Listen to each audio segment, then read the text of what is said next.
what I want to talk about, and I don't really want to, I would like a discussion about it, if that's possible, is those components of the psychedelic experience which exceed either the psychedelic paradigm or raise the issue of violations of some kind of larger paradigm. And there are two areas where this is noticeable, and one is fairly common in the literature, and that's the report of telepathic phenomena and that sort of thing, which has been persistently a repressed sub-theme in psychedelic research ever since Havelock Ellis began experimenting with mescaline. And the other thing is a constellation of issues that seem to me related, although they may not seem related to you. And we touched on this afternoon in Stan's talk, which is the question of the extraterrestrial connection, or whatever it is, and what do these things mean. The first thing I want to say about all this is there's been a phrase used by several people, which is the full spectrum of psychedelic effects. People will tell you at what dose the full spectrum of psychedelic effects occurs. Or we heard yesterday that LSD elicits the full spectrum of psychedelic effects. But in fact, there is no catalog of psychedelic effects. And how does one know what the full spectrum is? It's a very tricky matter. What I have encountered at fairly high doses of psilocybin and on DMT, but strangely on nothing else, that I find very interesting is the whole problem of interiorized voices, relationships with hidden agencies of uncertain parameters, and related to that, states that I think the vocabulary we inherit from the religious systems that we've recently overthrown leave us with nothing to say about them but that they're states of possession. And the word demonic has been used but not defined. And it's a form of negativity that does not seem to be operational, but it's very upsetting, nevertheless, to people. So what I find and what I think is generally part of the shamanic practice of taking mushrooms is that at fairly low doses, meaning I can't speak of pure psilocybin, but at 5 dried grams, it's very easy to invoke a voice, a kind of logos-like phenomenon, which operates as the typical hierophant. It's the teaching voice. It's Virgil to Dante.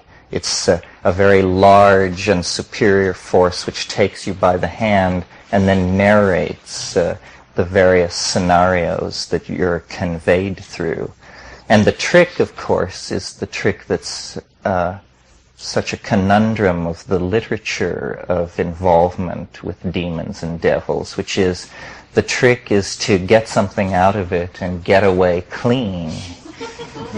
And the way that works operationally when trysting with the mushroom voice is it's the challenge to get it to tell you something that you're sure you didn't know already, so that you can have some validation that you're not just talking to the back of your head.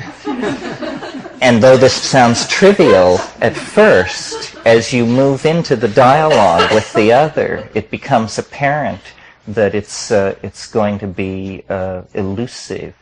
Mercurial is a word that suggests itself. Now, another aspect of the psilocybin intoxication, which may or may not be related to this, and that I have sort of, I guess, insisted upon more than anybody else is that it triggers phenomena having to do with the language centers. Henry Munn, in a book called Hallucinogens and Shamanism, edited by Michael Harner, talks about this. And I went to some lengths to talk to him about it. And I found out that though he agreed with my opinions on the subject, he didn't hold them nearly as strongly as I did. That for him it had been a fairly elusive and upsetting phenomenon. But this is a form of glossolalia that I really am convinced is an affect of tryptamines that is a psychedelic affect that I don't believe it happens with anything else. At least it doesn't happen in my experience with anything else, and the literature doesn't mention anything like this. It does not happen with ayahuasca, even though chemically you would think ayahuasca would have the same properties as the other tryptamine hallucinogens. And so I want to describe a typical encounter with this phenomenon because a client has had this experience over a dozen times, and it's almost always unvarying. The problem is the client happens to be myself. So getting independent confirmation that this could happen to someone else has not been very easy. Nevertheless, I operate under the faith that there's nothing unique about me, and that anything I could experience is a generally accessible human phenomenon. I mean, I think it would be preposterous to operate under any other kind of assumption. In giving DMT to people casually over a number of years, only 4 people have reported the kind of phenomenon that I'm interested in. And of course, every single one of them had been primed by me. Nevertheless, the experience is of such an ontologically different modality that it's difficult to see how you could cue it to somebody. They would have to have it. And what it involves is a transformation of language into something which is no longer sound decoded by brain through the consultation of a culturally validated dictionary, but instead it becomes sound which is beheld and meaning which is beheld. And this idea of a visible language, when it first came to me, or when I first realized that that was the phrase I was going to have to use to describe what was happening, I had never heard or imagined of such a thing. But then I went back into the literature and I discovered that, as usual, the Greeks got there first, or at least in this case, the Jewish Greeks, or the Greek Jews, because in Philo-Judaeus, who was a contemporary of Christ, there's a discussion of what he calls the more perfect logos. And he says the more perfect logos will be apprehended through seeing, not through hearing. And yet it will cross from being heard to being seen without ever going through a noticeable moment when it shifts from one modality to the other. And this seems to be what is happening in the DMT flash when you smoke the freebase, not the hydrochloride, but when you smoke the freebase, you have this spontaneous experience of generating what you identify first as a thought and then as a sound, but which eventually becomes some kind of synesthesic linguistic modality for which we don't have words yet. Telepathy I always conceived of as looking into your own mind and hearing what someone else was thinking. But the notion that telepathy might be someone speaking and producing a three-dimensional object in the air that could be rotated and mutually be held by the speaker and the listener had never occurred to me. But experiment with the DMT showed that this extraordinary kind of state is actually potentially triggerable again and again. And it is, it's almost as though there is a sensorium of the world, which in order to be reconstructed in the interior horizon of transcendence that is the being of a given individual, the sensorium has to be arbitrarily broken down into its perceptual components of sound, sight, odor, tactility, etc. And normally, as it enters the human organism, these categories, which are arbitrary but as old as the human body itself, are maintained. But they need not necessarily be maintained. The incoming sensory data can be recombined in such a way that no trace of the portal of entry is left upon it. And in that case, you get this freely evolving topology of light and sound that is translinguistic. It has a grammar of form, if you will, so that it is not shorn of meaning. It is simply shorn of the kind of particularized meaning that logical necessity imposes on language. Instead, it has an emotional richness, a kind of poetic depth that is not like ordinary language at all, and in fact causes one to think of discussions of primary poetic languages, such as the one that goes on in The White Goddess by Robert Graves, where he wants to suggest that there is a proto-language, an Ursprach, that transcends conventionalized dictionaries, a language which to hear it is to understand it. And I think that this kind of organization of information lies at the basis of the psychedelic experience. In other words, you can think of cultural conventions and human languages as software languages that are historical adumbrations of an assembly language which is prehistoric and probably in the genes and antedates all notion of human conventionalizing of activity and is actually biologically the basis of language. As I said in the opening remarks, that if you want to see the thumbprint of God in the world, it seems to me the phenomenon of human language is where you look. I mean, human language is a psychic ability. I can make thoughts in your head by simply uttering certain small mouth noises. And the degree of fineness of the images that I can produce in your head and you in mine through the use of small mouth noises is something which we're still exploring. I think that, it's well known that the human animal has not appreciably evolved in 50 or 60,000 years, possibly much longer. Once culture was established, the soma of the human species was relatively stabilized. Then change was no longer genetic. It became epigenetic.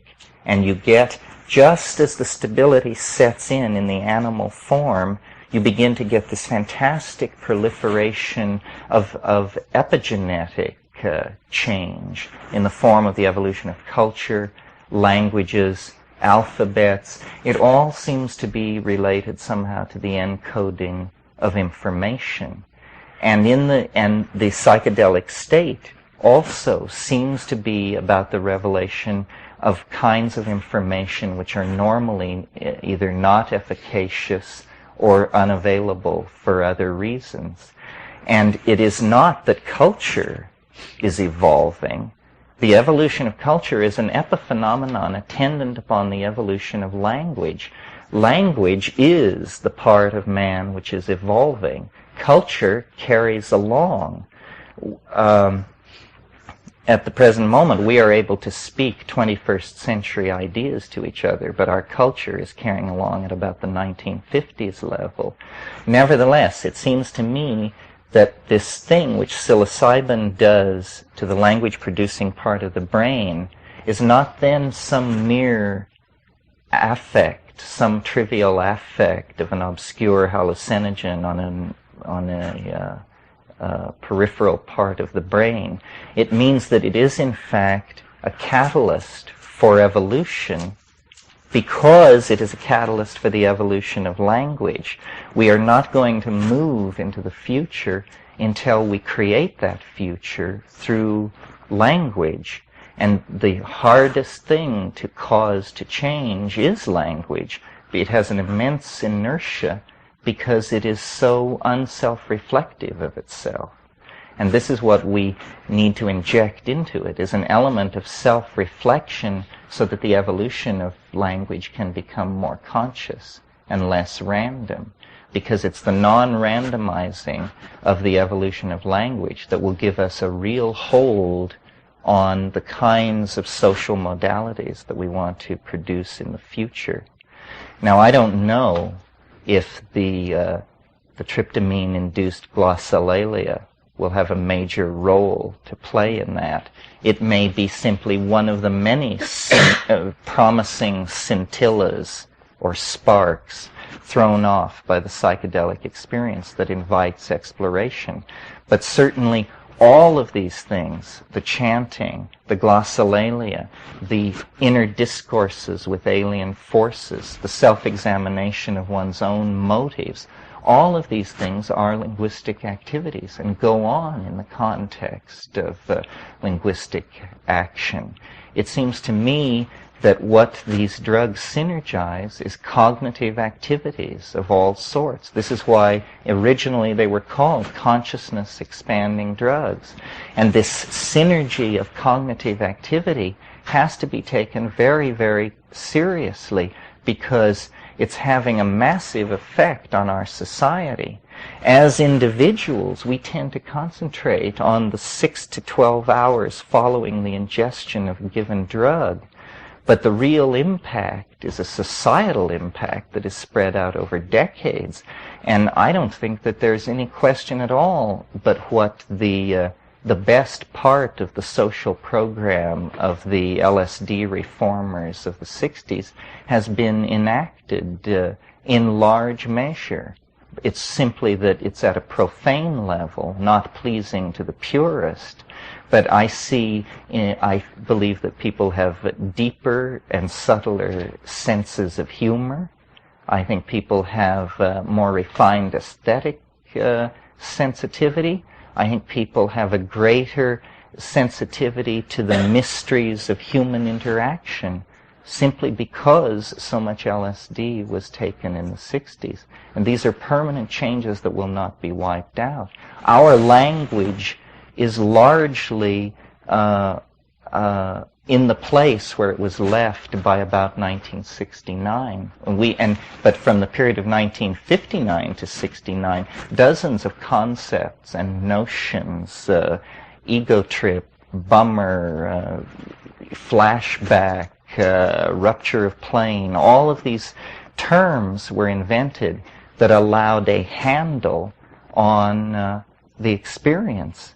And essentially, the whole 20th century cultural experience has been an effort to create languages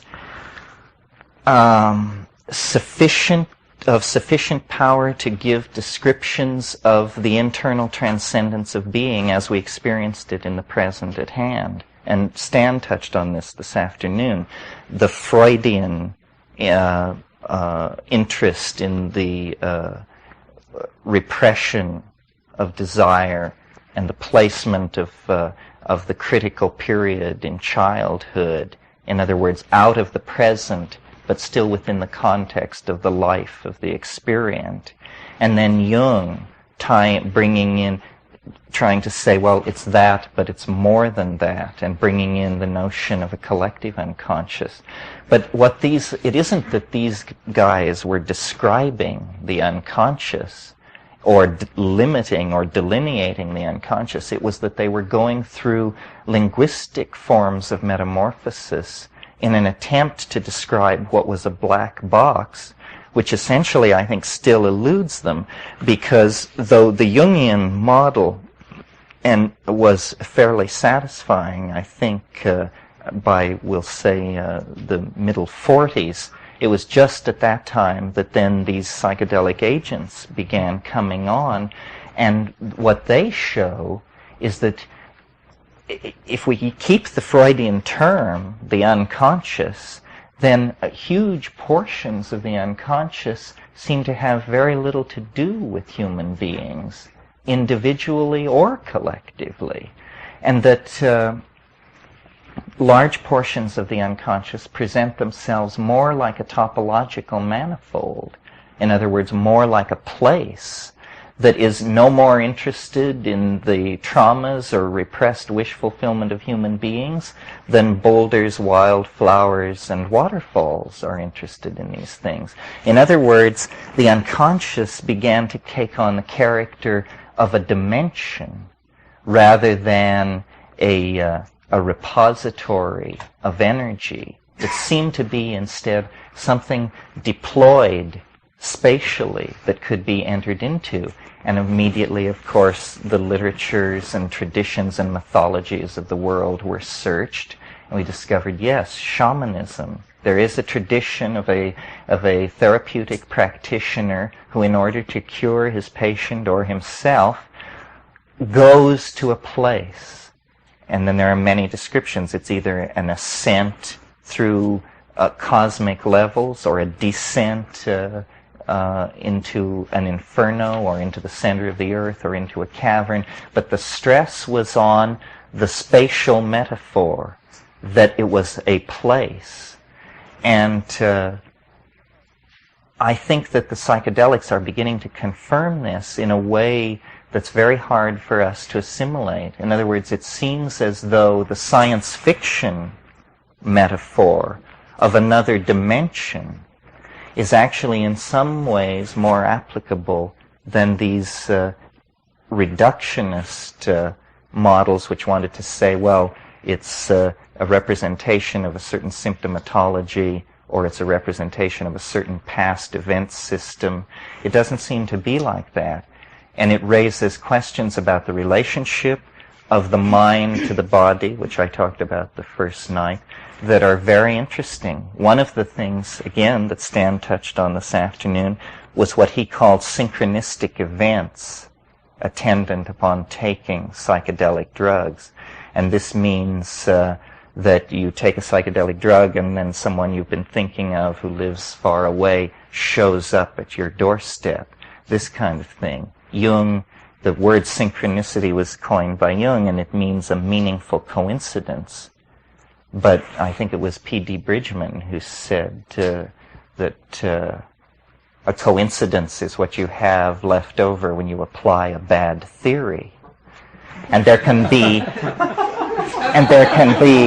just so many of these meaningful coincidences before somebody has to stand up and say, hell, this can't be coincidences, meaningful or otherwise. Something else is happening here.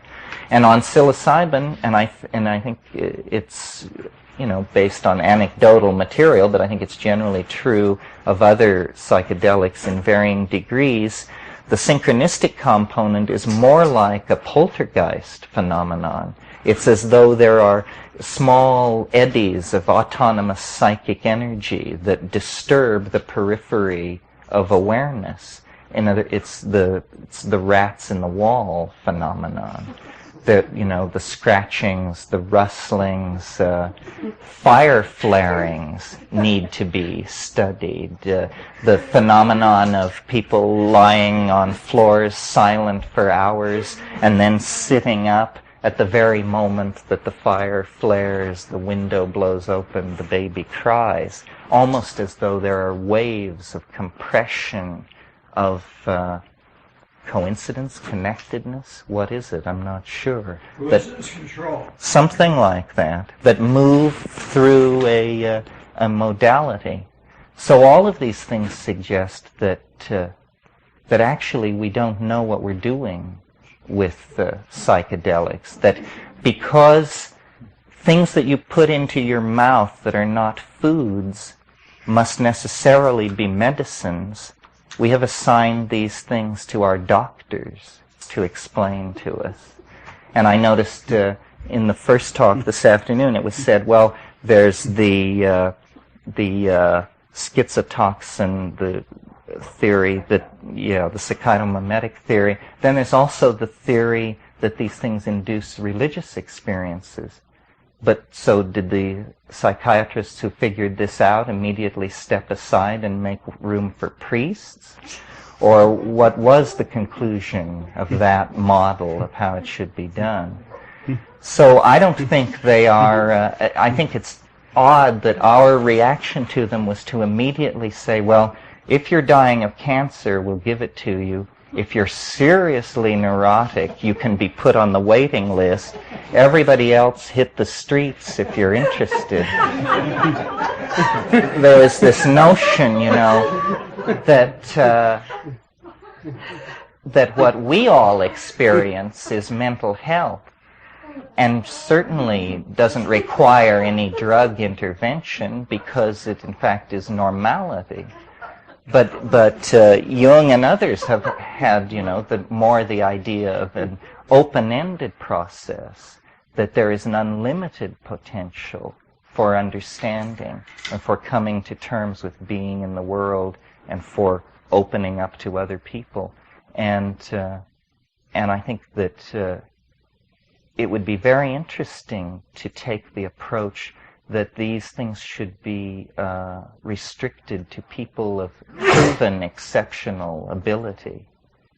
That going along with winning the Nobel Prize was your license to possess and take psychedelics and to hand them out to your friends.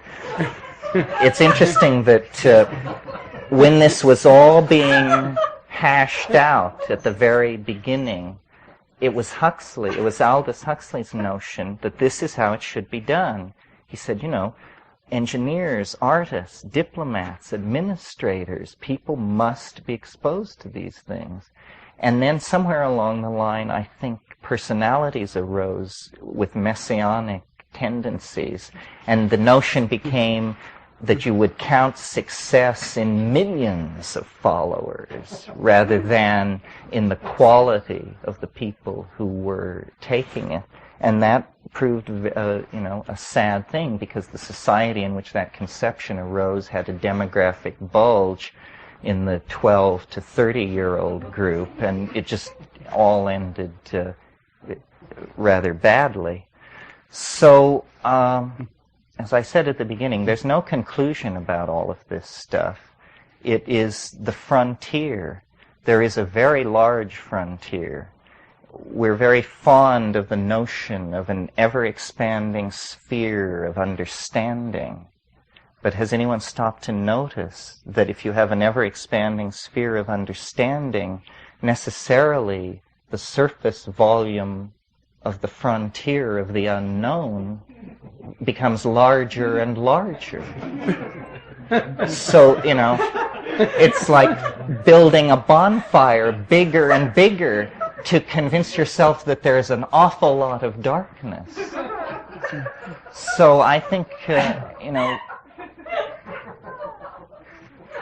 the key to getting around the cultural momentum that has placed us in this position is to return to the Baconian method, which is simply the collection of facts and the examination of them until patterns emerge, and that then the major datum for thinking about the psychedelic experience, it should be the experience. And that the pharmacology and all of these things, they will elucidate operational details of how these things function at the wetware level, but they will never elucidate the component which is beheld by the experient in confrontation with the drug. In fact, it's silly to demand that of them, because that's not the kind of information that they are able to deliver. In fact, no system of thought is able to deliver that kind of a description. That has to come from the individual.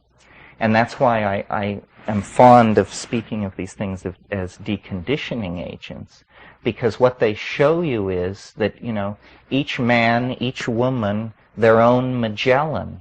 You need no longer participate in a pyramid of information where it's filtering down to you from the scientific, medical, governmental, and military elite, being explained by CBS, NBC, and Newsweek, and Time. You can discover, actually, that the adventure of being is not a cultural adventure, it's not a societal adventure, it's a personal adventure. And that this is what you really need to be involved in. And all this is happening. This is why shamanism has gained such a hold, because it's a metaphor for personal responsibility.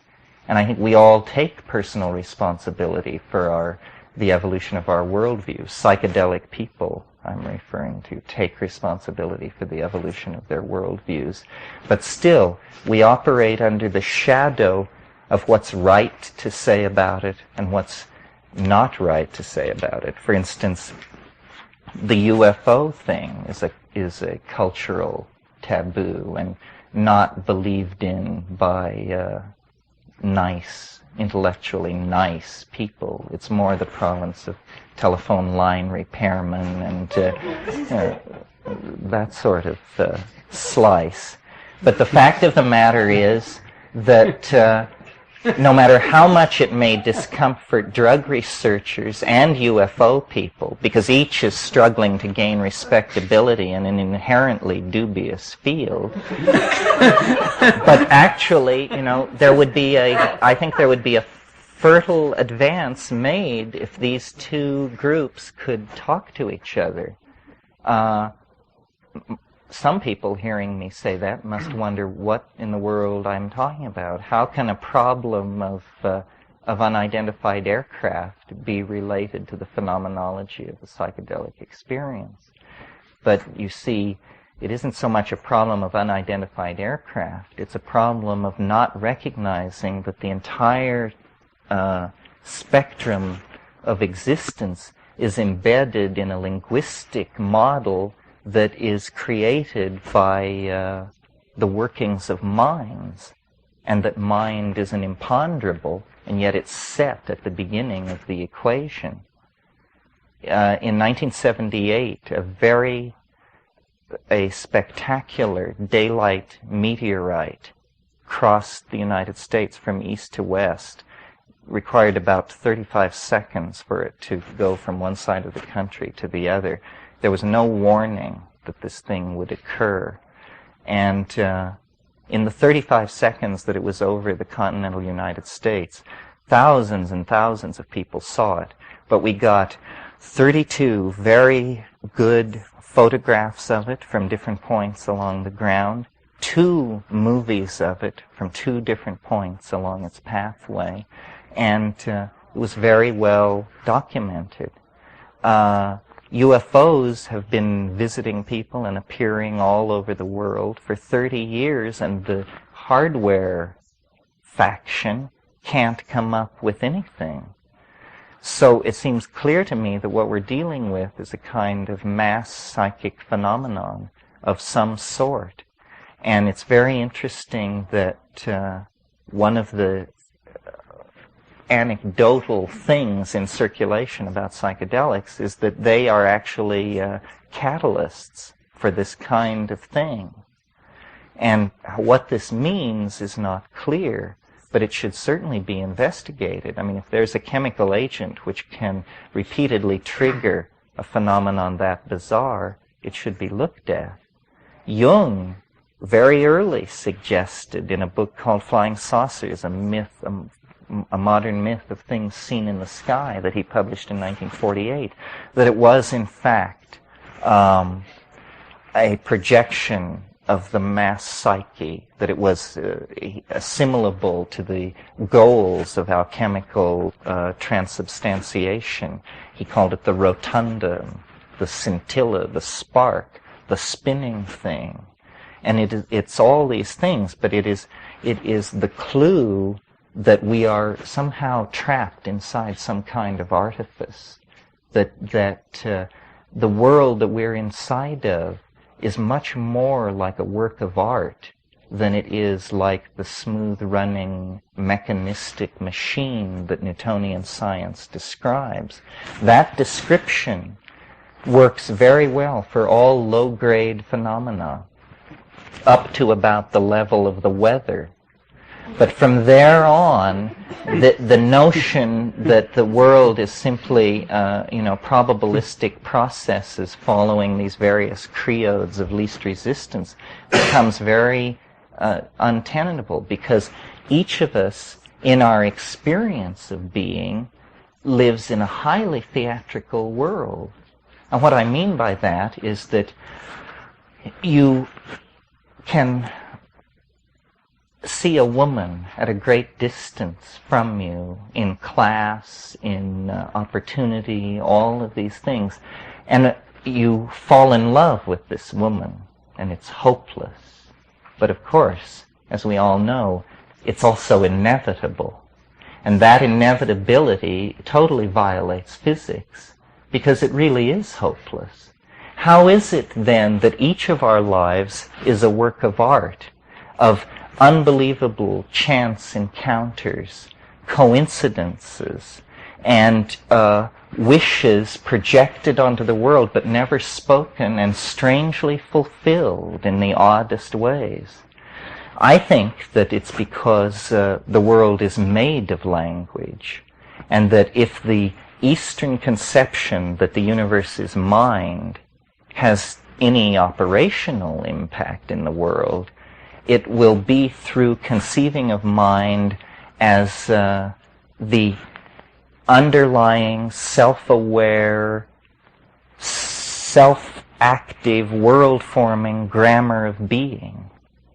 So that what Freud called the superego, what I call the overmind, there have been different ways of talking about it, has to be seen not as a passive homeostatic controlling device, but actually as the most intelligent organization on this planet. And we are all only components of this, believing ourselves to be the highest expression of freedom. But it is actually at the species level that organization is controlled, and that's why the emergence of ideas like the calculus or the invention of LSD or the steam engine, why these things have this curious property of being regulated from above. It's because the world is not nearly as chaotic and random as we suppose. We are actually trapped inside a giant organism, and it is not Gaia. That's a much larger organism. We are trapped inside a large organism, which is the human collectivity. And that's why we are such different monkeys, because there is this group mind, which none of us is aware of or has ever perceived, that is actually mediating the human experience.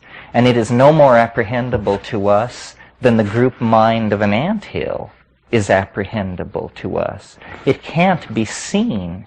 What it is it's an interlocking set of conventions, linguistic directions, genetic components, assumptions, and what, for lack of a better word, you would call innate tendencies. And these things, which we wear as the clothing of our specieshood, are actually the constraints directing us first one way and then another. And if we want to take control of our destiny, we are going to have to rise into empathy with this overmind, this superego. And there's no reason to think this can't be done, I'm sure you're all familiar with Julian Jaynes' theory that until very recently, in fact until Homeric times, everyone heard voices in moments of crisis. If you were in a moment of crisis, suddenly and quite naturally, a voice spoke in your head and said, you know, get the hell out of there, or do something.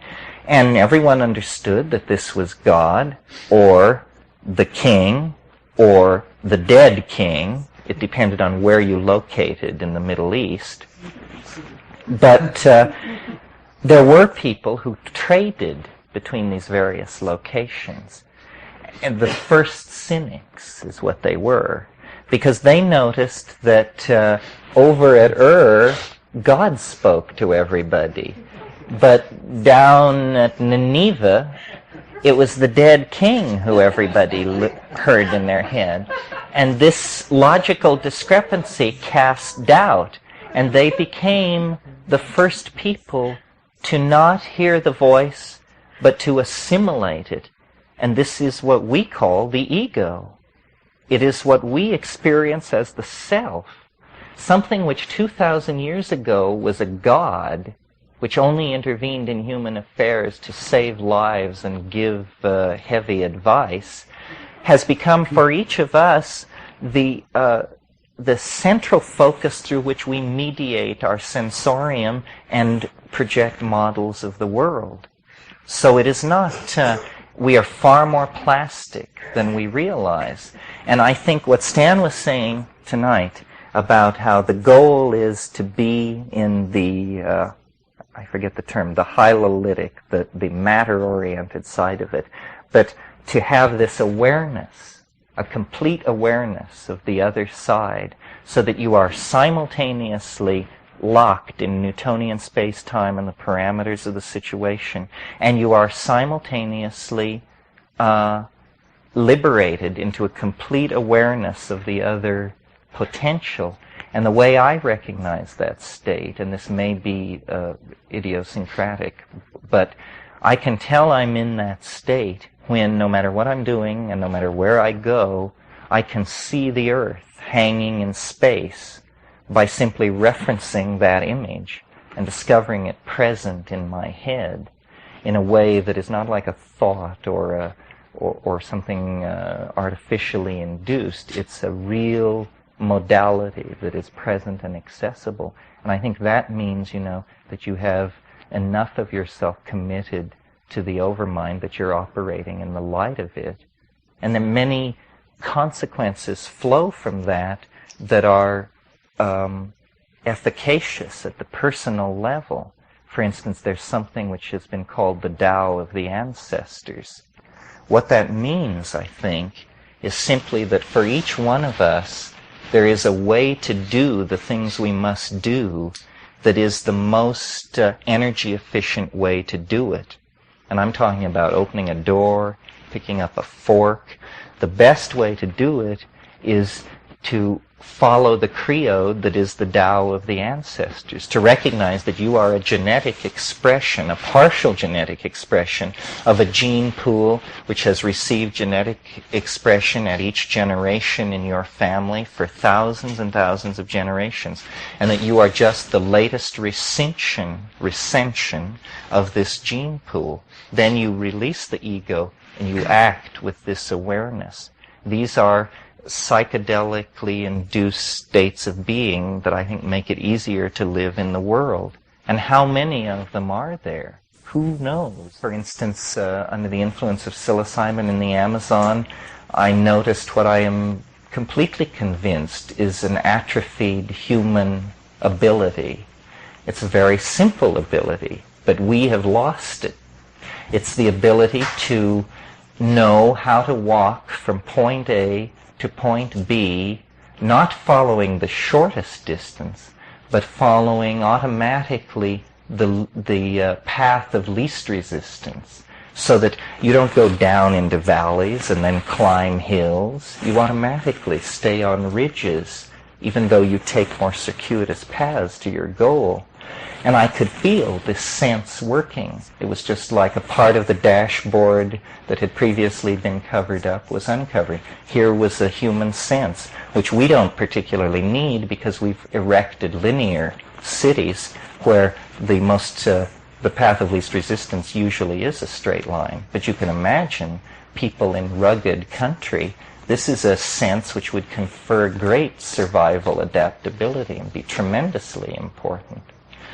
So I think that what we need to do is tease these human abilities out of the psychedelic experience, that really the psychedelic experience is like an intimation of immortality. And at varying distances in time from the point you occupy, it shows you ever more vague intimations of the future, but they are there nevertheless. Language is probably somehow related to the endogenous hallucinogens in the human brain.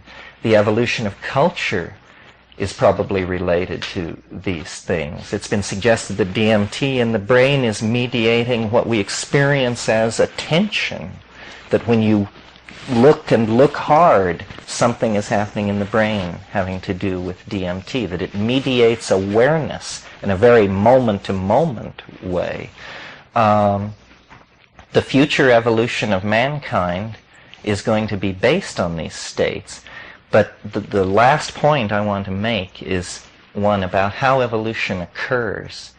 It isn't that a mutation happens and it confers greater adaptability upon an individual, and therefore that individual and his offspring numerically gain over competitor individuals of the same species. This is not how it works. The way it works is you have constant mutating of a gene pool from the influx of cosmic radiation and other factors. There is always a low level of mutagens, of mutants in a population.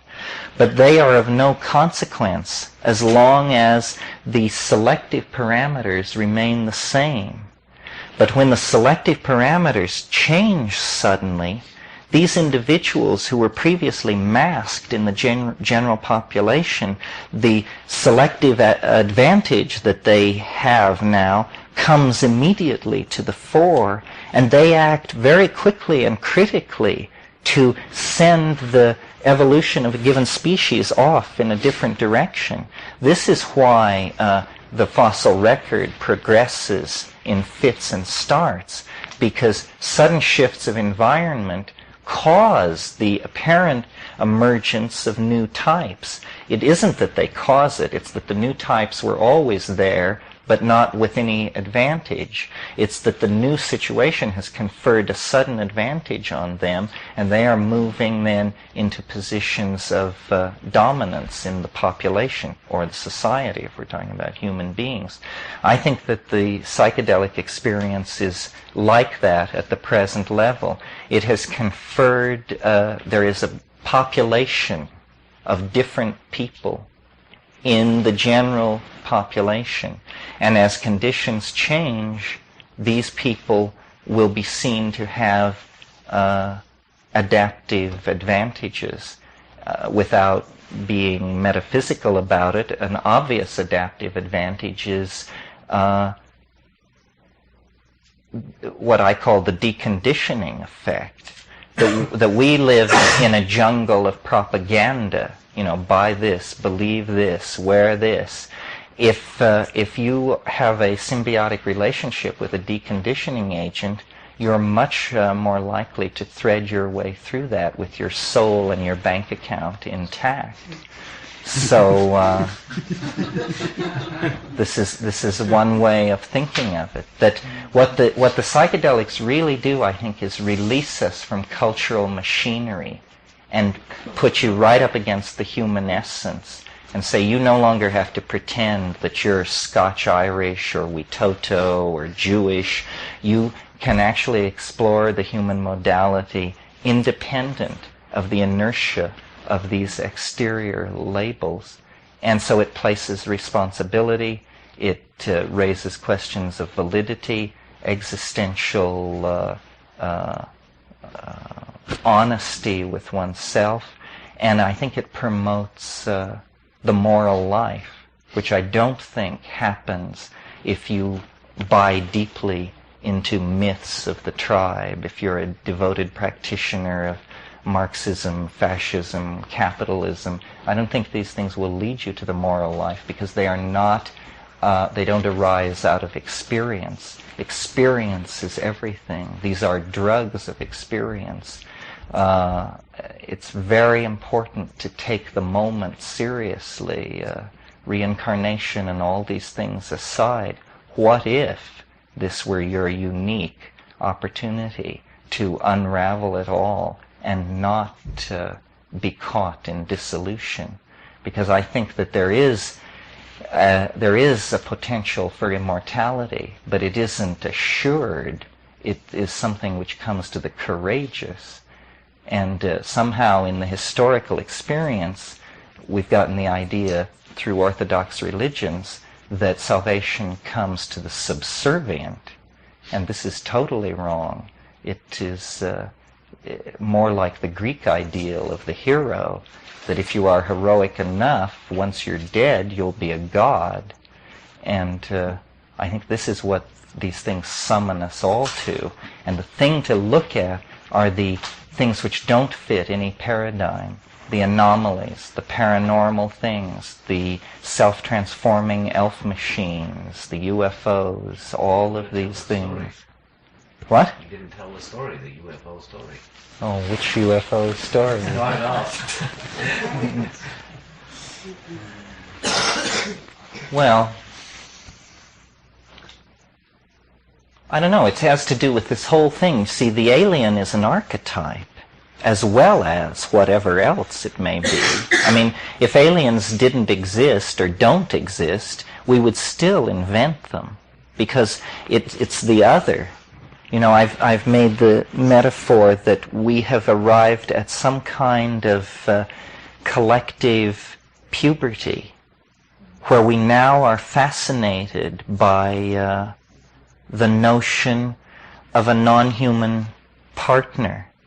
We're obsessed, as an adolescent is obsessed with sex, we're obsessed with the notion of alien love.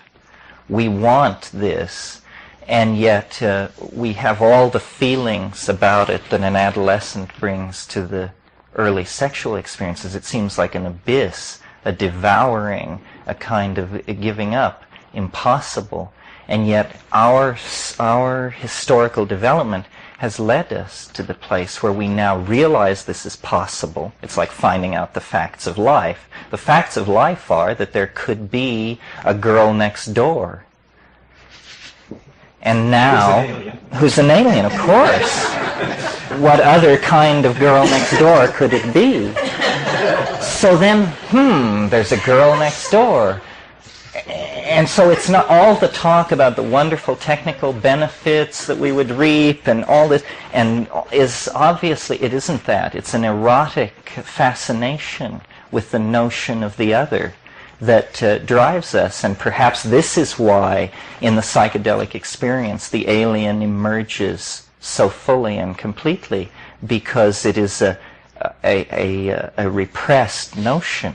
Although I've noticed in the history of the phenomenology of UFO contacts, the theme, it was first a light in the sky, then we had all these exotic abductions, and in the last 4 or 5 years there are more and more persistent stories of sexual relations, pregnancies, this kind of thing.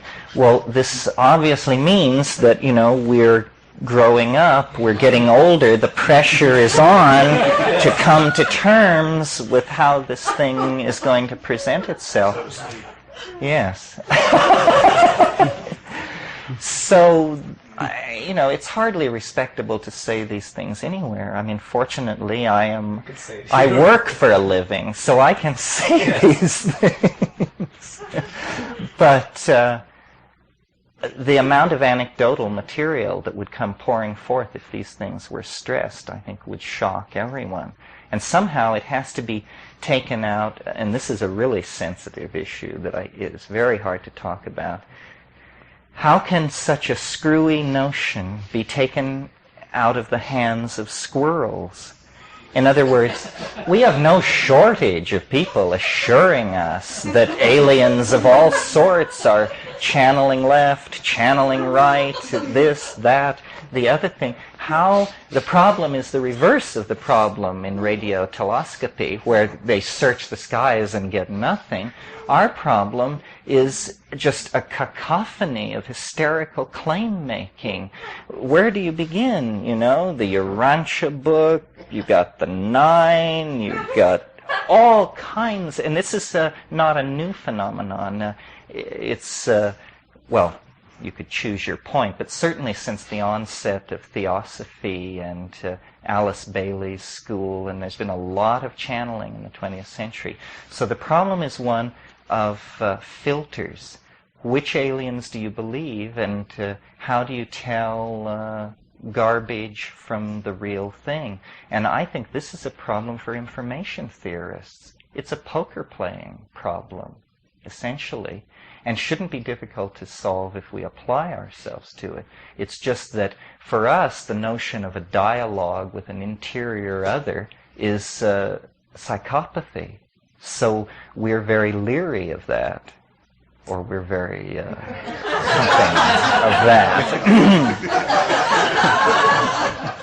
Albert or Metzner?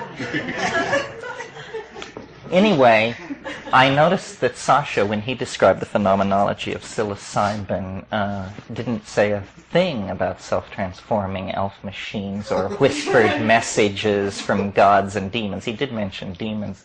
So you're free to believe that this is the raving of an unhinged mind, but, you know, being a Jeremiah figure is a great tradition, and they usually have the last laugh.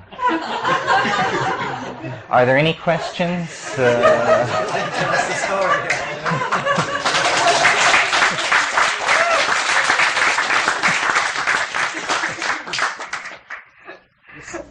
Please.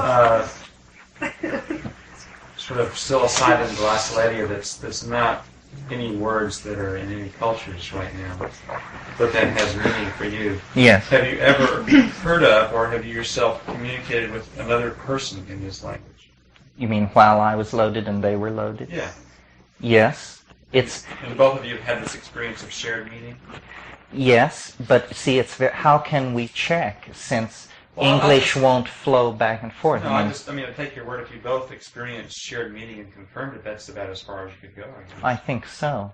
But when I listen to recordings of this glossolalia down, it makes me very uncomfortable, and I wonder what could possibly be the matter with me that I place so much emphasis on this. And I've noticed, it'll clear most rooms in a hurry. I mean, it's all, people are with it, and they say, oh, it's far out, and all this stuff. And then you play it, and they say, well, I've got to go do something. I mean, they draw back. It seems too quirky. So it's like you do some and they do some back and forth, except it's totally unintelligible to the English ear. Yeah, it's totally unintelligible to the English ear. What it sounds like when I listen to it down is it sounds like a language, a human language, very, very far removed from English. Well, what you're talking about really could be the language before we tried to build the Tower of Babel. We all shared the same language, then it got split up because we were the or Ursprach. something. This is the term for that. Ursprach, the first language. Yes, it may. That's what I mean by an assembly language. But the things that happen on psychedelics with language just defy rational apprehension. I mean, for instance, there's a Celtic saying that poetry is made at the edge of running water. And I've noticed on psilocybin at times that as you approach running water, like a river or a waterfall, you begin to think in rhyme. It sprung verse. And it seems preposterous. And you say, this is too crazy to mention to anyone. And you're right. But nevertheless, it's happening, I mean, and as you leave the river, thought becomes perfectly normal. And and people say, well, white noise is doing this. That's an explanation.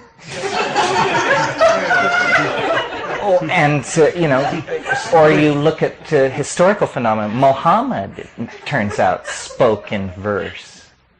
And it was considered a sign of election. Glossolalia with shaman is not that rare. Spirit voices. Well, it happens without drugs all the time. Yes, although I don't know if you know this book by Sylvia Goodman called Speaking in Tongues, which is, as far as I know, the major work in English. It's done strictly from the sociological approach, but there is some physiological data. The most interesting being that on the floor of these Costa Rican churches where she did her research, after these sessions, they would measure pools of saliva 18 inches across, deposited by single individuals. Also, what was going on was there was a lot of hyped up, hallelujah type stuff, and then someone would fall into the glossolalia and utter a burst of it, and then be almost like a post-epileptic situation, and they would turn to the people around them and say, did I do it? Did I really speak in tongues? This is not what the DMT glossolalia is like. What it is, and I'll take a minute and describe it because... You have a recording? Not with me. But I'll describe how it comes, because I think people often say to me, well, I took mushrooms and nothing like that ever happened. Well, the first time it happened to me was the first time I smoked DMT. And I'm not sure that it would happen on psilocybin if you didn't have a lead into it. You have to invoke it. In other words, it isn't that psilocybin causes it, and this is interesting. It's that psilocybin carries you to a place where it is possible, given several other things which seem to be necessary. So psilocybin is necessary but not sufficient for this phenomenon. What else is required is a thing which is sort of hard to describe, but it's an attitude of expectation. It's an attitude of being on the verge of communication, even though nobody else is present. In other words, you have to invoke it. And that word, strangely enough, has a history related to demonic summoning and that sort of thing. But that's what you do. You invoke it. You feel the load of the psilocybin, and you say, aha, it's enough now. And then you you try it, and you do this by consciously speaking gibberish. In other words, what seems to be happening is that you have to release your brain's expectation that sound will have meaning.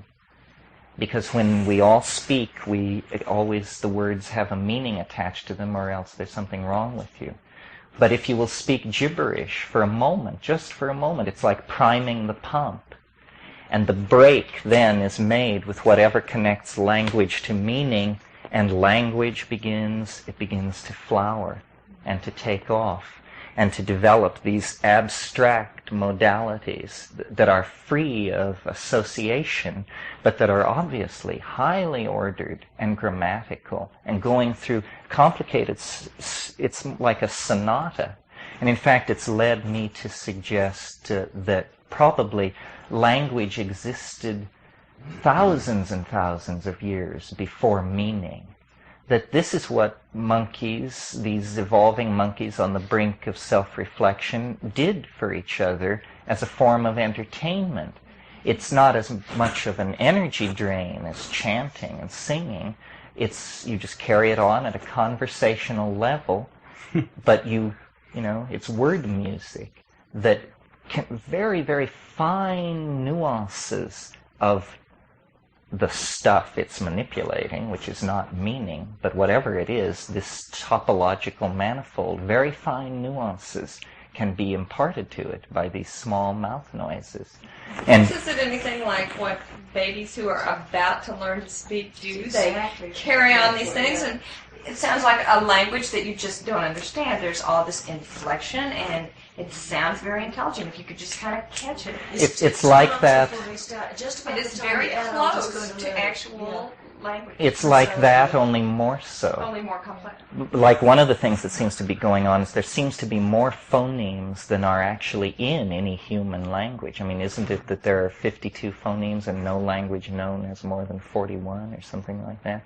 But because if you do this for a while, and it's so much fun, it's a kind of ecstasy to do it, that there's no reason to stop if you're alone.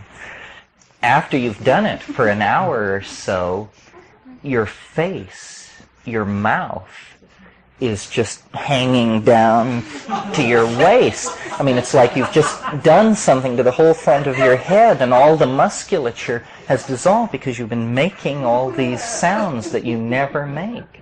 And the whole front of your face feels different.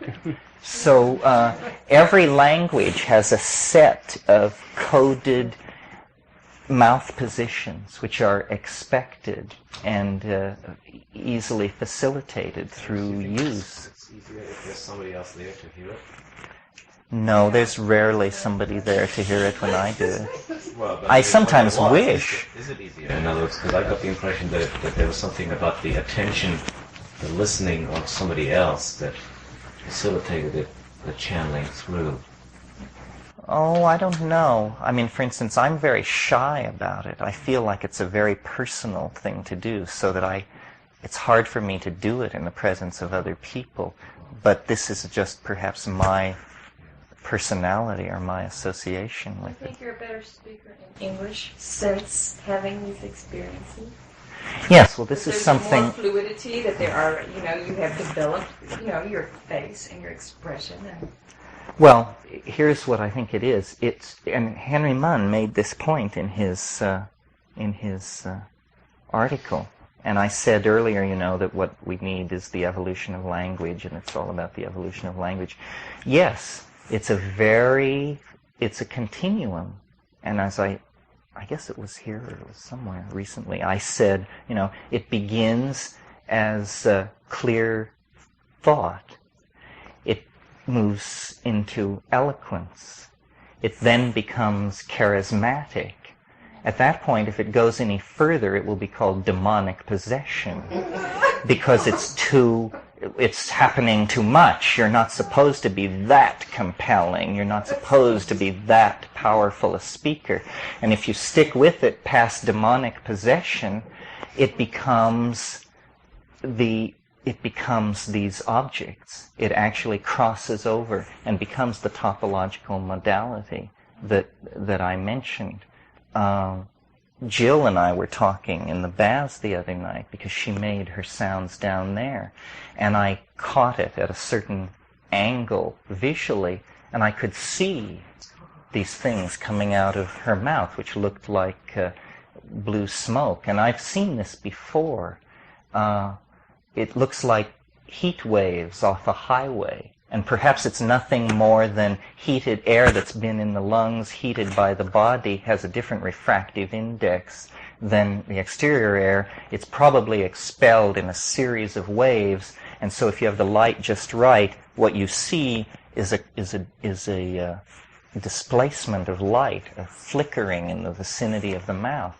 But I think I've also, in a stone state, watched that condense into this more visible language. And it's as though, there are finer and finer levels of vibration. The whole notion of the word becoming flesh, which occurs in cosmogonic myths as diverse as the Judeo-Christian and the Australian Aborigine. It's always about a word. A word was uttered, and this word was somehow more than a word. It adumbrated through dimensions and caused the phenomenon of being.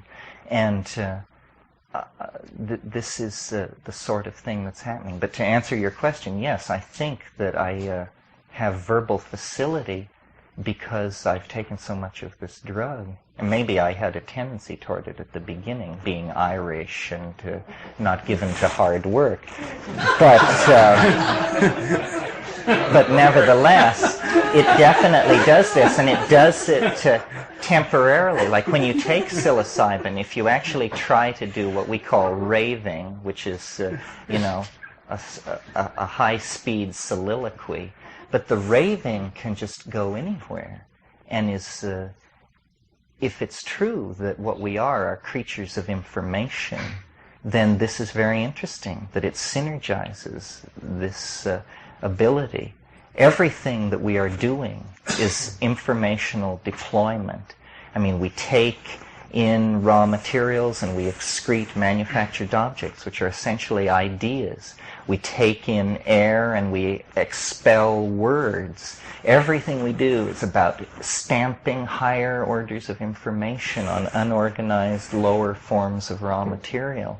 And it's moving out of us, moving out of our bodies. This technical engine that we have created of computers and scientific institutions and rapacious government agencies and commercial concerns, it has a life of its own. It's defining what humanity will be for itself. It's a war about language, about, Joseph Goebbels was the great 20th century thinker who understood this more clearly than anyone else and set the tone, set the rules of the game, so that the deconditioning effect of the drugs, the introduction to alien modalities, the glossolalia, the accessing of the vision state, all of these things have to do with information and the life of its own that it is taking on. And we are like the privileged observers of this. It's as though, no less a psychedelic voyager,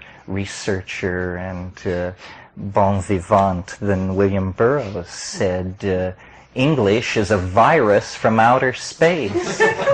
And that's what I've been trying to say, and now I'm finished. Yeah. See, the first thing that comes to mind when we talk about the creative power of sound or language, for me, is the experience that I had with the holophonic sound, where you had a sense, that qualities in other senses are created through sound. Right. And I wonder what would happen if you record this holophonically, and then people listen to that. Now that's an idea. That's a very interesting idea. I heard a lot of things, where it transmits qualities of emotions, people in unusual states and so on. But there I came as close as I've ever been to understanding that there's something special about the creative power of sound. Of sound, yes, I think so. I always saw it as a metaphor, that what science has discovered about vibrations, and it's sort of when they talk about sound, they really mean vibrations, so not sound literally. Well, they talk too much about sound, I think, and not enough about language. Most people, when they think about the creative power of sound, they think about the mantric approach, syllables, sustained tones. And what I'm more interested in is the self-transforming power of grammar, that there is really something going on there. Yeah, but it's just the next stage. Right. Well, these things, it's all gradations. This is all of a piece somehow, and how the visual cortex and the voice relate to each other is not well understood. One thing I want to mention, I just thought of it, but because there may be experimentalists in the room. This was appeared 3 months ago in Scientific American, and to me it just seems astonishing. It is that anyone who can sustain 100 hertz hum, that's 100 cycle per second hum, can look at an electric fan, and if you can sustain this 100 cycle hum, you can slow the fan down, make it appear to stop, make it go backwards. You can do this to a phonograph record, you can do it to a spinning wheel. This is not stoned. This is simply using the voice. Well, it sounds like pure magic. How can such a thing happen? The explanation of the Scientific American was that actually the resonant voice cavity is imparting vibration to the eyeballs, and that it's actually this subtle vibration is breaking up the photon input, and you're actually getting a stroboscopic effect. Well, the guy who wrote the article said that he had no training in music and was tone deaf. So to test the theory that it was vibration of the eyes, he built a little machine where he strapped his chin onto a box, and by manipulating a dial could make the box vibrate and impart the vibration to his chin. So then, and he also used, you can make TV pictures appear to roll, or you can fix rolling without getting out of your chair by doing it. And he attached his chin to the box and ran it up to 100 hertz, and lo and behold, this effect was happening.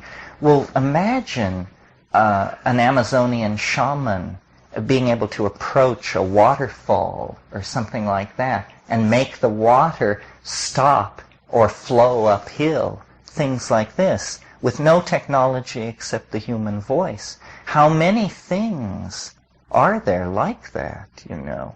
How many human abilities are there that we are just unaware of or have masked? And what could you do with it? I mean, I suggest stopping a waterfall, because I've just given it 5 seconds thought. But what if you'd given a millennium of thought to social institutions and little tricks and party games that could be used if you could stop time with your voice? And we bring orthodox physics to bear and say, well, acoustical vibration, stroboscopic effect, etc., blah, blah. But what is experientially happening is, here's a man who uses sound to control the speed of passing time. If that's not a magical ability, what is? And yet it's all nuts and bolts. And he hasn't even taken his first hit of ayahuasca. This is just on the natch, right? So what happens when you add in, you know, the exotic psychodynamics of these compounds? Well, that's a lot what things come to mind. One is, I understand that Hitler's generals would go into him, you know, and they're going to talk him out of this next invasion because he's totally off the wall. And they come out glassy-eyed and convinced they're going to go invade some more. Well, he'd probably been chatting with Joseph Goebbels before they walked in. And the other thing is Milton Erickson, who just with his voice does all sorts of things to people that are, you know, totally He can't totally even speak amazing. their language. He can do it to people that he doesn't understand them and they don't understand him. Totally with sound, and he moves his head around in real unusual ways, even after he stopped talking. You know, who knows what that does? Ayahuasqueros are interesting because when you meet a few of them, they all have a bunch of mannerisms which have to do with their voice and a certain sound that they make. The only honky I've ever met who came even close to this was Ralph Metzner. Has a curious speech habit, which is this, it's a kind of a purr at the back of your throat. But these ayahuasqueros do it very noticeably, and when they're listening to you, you hear them purring, and they have very smooth, liquid, invasive voices. And of course, ayahuasca, the way in which it's taken, it's very interesting. There's no drumming, I've never seen a musical instrument at an ayahuasca session. Everything is voice, voice, voice, and that's what they're into. Don Fidel is a good example. Many of you have probably heard his tape, but there are many such practitioners. They also, in the curing process, use very sharp sounds. And in fact, when you talk to Don Fidel, he has a very animated style that is not the macho Spanish style at all. His speech is punctuated with bing, beep, all these aspirations, sharp sounds, and he obviously has a relationship to sound that's very different than we do. I have the tape down here. We can play it sometime or in an intermission sometime. And it's wonderful to trip to. It's very good. So that's how the boar ate the cabbage.